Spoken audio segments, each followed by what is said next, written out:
Good day to everyone. This is Dr. Anand from Anand Hospital, Coimbatore. The purpose of this talk is actually this September 25th is the World Deaf Day. That means actually this day for deaf people. Okay, the main theme this year is actually make India without hearing loss. This is the main theme of this World Deaf Day. So we know that actually this hearing loss is increasing every day by day. So a lot of causes are there. The main is actually congenital hearing loss. So nowadays actually every day after the baby birth actually there is screening programs going on in India. Indian government they are taking in a very huge step to prevent hearing loss.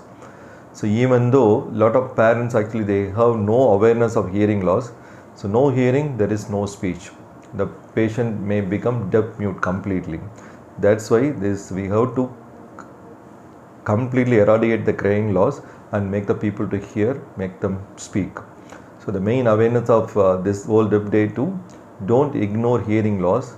Even though there is a child is not able to hear, immediately take them to the nearest hearing center or ENT doctor and screen them. If there is a hearing loss is correctable with medicine, make them to hear with a simple medication.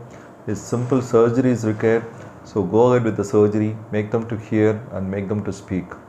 So this World Deaf Day we will make the India completely deaf free India. Thank you so much.